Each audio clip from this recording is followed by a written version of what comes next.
Well, here we are, got ourselves a gear video. I don't do this too often, but I have been wanting to do a series of videos kind of giving you a glimpse into the creative process. Because there is a common dilemma with creators like me, and that's the constant desire to buy more and more gear.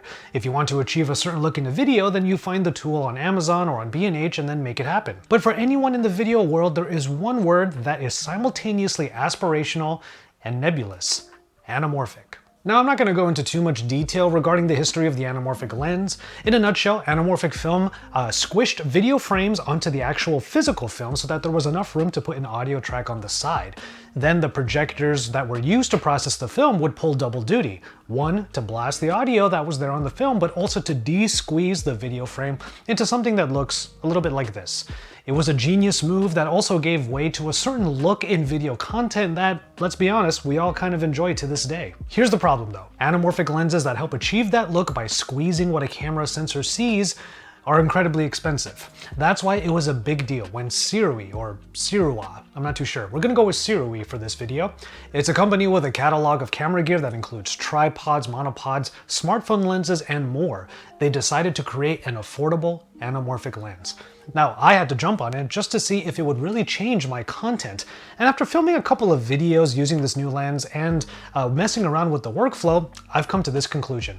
This lens is amazing, and it is a DSLR filmmaker's dream, which is precisely the reason why I have to make the decision to return it. This is Joshua Vergara. What's going on, everybody? Before I say goodbye to this beautiful lens, here are my thoughts on the SIRUI anamorphic lens. Okay, for the purposes of this video, any letterbox footage you see, which is to say there are black bars at the top and bottom, those are the shots that were done using this particular lens. I still use my other cameras and lenses in order to get things like B-roll of the lens and of course the A-roll that you're watching right now. So anyone that knows the brand SIRUI probably attaches the word cheap to them. And not in a bad way, mind you, as the company has created many different alternatives to the high-priced gear that many creators might want.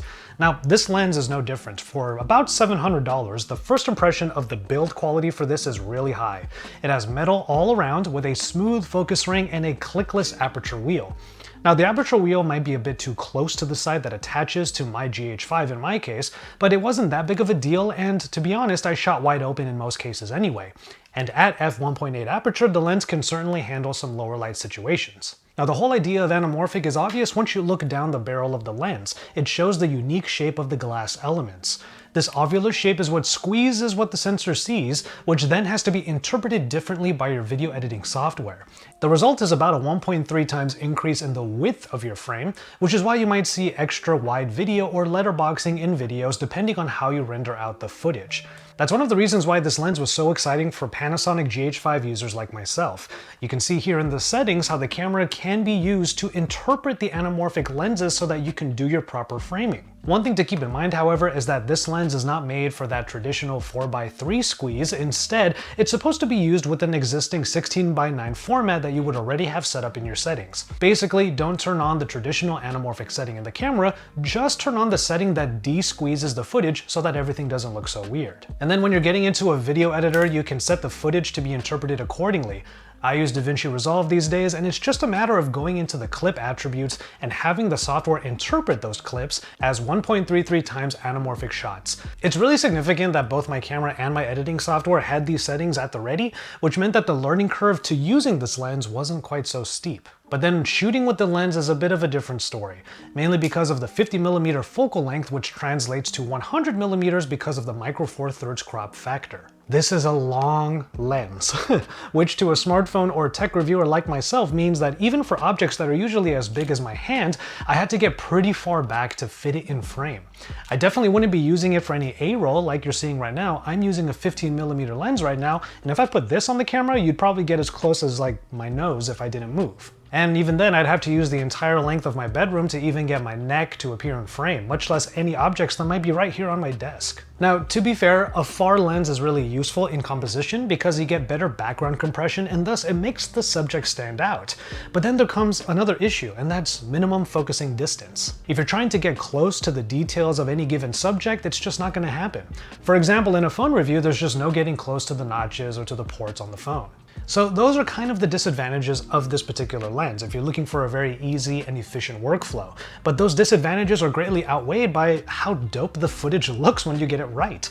The wide aspect ratio is automatically cinematic, and when you get the fine focus right on a long lens like this, the subject stands out so much that viewers will innately hone in on it. And the inherent benefits of an anamorphic format are still here even at the low price point. Bokeh in the background has a unique ovular shape, and by stretching the squeezed footage out to look normal, special effects like lens flares get stretched as well, resulting in some really stylized looks if you go seeking them out. For my purposes, this basically meant that I'd probably have a shot of me using the flash on every smartphone camera that I review, even though in real life I literally never use flash. So for the inconveniences of using this lens, I had to find some extra tools to help make them better. For the minimum focusing distance, I had to look up things called diopter filters. Diopter filters are also called close-up filters, and they magnify the focus of any given lens like a pair of glasses, like I'm wearing right now. With a +2 diopter, I was able to get much closer to any given subject. An obvious filter that you would use with a lens like this where you want to shoot wide open for good bokeh is a variable ND filter. And that way I didn't have to stop down and lose that depth of field. Thank goodness for the GH5 having a great stabilization system, because there's no stabilization inside of this fully manual lens. And speaking of full manual, I actually had to get this wireless follow focusing system that solved the problem of me being in front of the camera and too far out of reach. I would usually just have the GH5 app open on my smartphone so I can see myself and then focus accordingly using the wireless system. By the way, all of the tools that I just mentioned are really useful if you're getting into full manual lenses, whether it's this SIRUI Anamorphic or any vintage lenses. All of the tools would be useful for your endeavors, so check them out in links in the description below. Honestly, every now and then it is great to shake the creative process up, and this lens really is a labor of love to shoot with. But shaking things up also helps you realize where you really stand in your creative endeavors. There's no doubt that this is a great filmmaker's lens, made for those who are looking for specific looks and can use a far-reaching lens to achieve it. However, I am a humble YouTuber, reviewing technology and, in this case, gear. Yes, I dive into high production and stylized content from time to time, but ultimately, the return on investment is a bit too small for a lens like this and the tools that I had to get to make it easier to use. After all, I already have a set of cameras and lenses that make what I do easier, with conveniences like close minimum focusing distance, autofocus, and smaller form factors. Things like a wide aspect ratio, unique looking bokeh, and lens flares are all dope, don't get me wrong, but none are in line with the efficiency and consistency that I am constantly trying to achieve as a YouTuber. A hard pill to swallow when the act of buying gear is often the most exciting part of being a creative. Ultimately, SIRUI did a great job bringing the anamorphic filmmaking style to a more affordable price point, one that I'm happy to have tried out and kind of regret having to give up. Even for the purposes of making this video, the shots that I got with this were incredibly fun to get, and honestly, it made me almost cancel the return. But it's just not in line with where I am as a creator right now, and if anything, I'm even more grateful for that lesson than just the simple idea of owning this lens. And you know what? I'll probably come back to anamorphic someday, because SIRUI literally just announced that a 35mm version of this lens might be coming out by the end of the year. For a YouTuber like me, that wider focal length is definitely more my style. But for now, in the face of constant gear releases, I will take this moment to salute anamorphic filmmakers and wholeheartedly recommend this lens to them, and take a personal moment to remind myself to buy less and optimize more. And so there you have it, the SIRUI 1.33 x 50mm f1.8 lens. This is a rare video for me to do on the channel, which is a gear video, but I want to know what you thought about it in the comments down below. Let me know what other parts of my creative process you might want to get a look into, and I'll do my best to share them here on my channel. That way you can see how I make these videos, and maybe you'll learn a thing or two as well. From there, I'm gonna go ahead and call it on this one. Thank you so much for watching. Let me know your thoughts in the comments down below, and at the very least, drop some likes on this video. Subscribe to my channel if you haven't already, and until my next video, I will just remind you to enjoy your tea, everybody.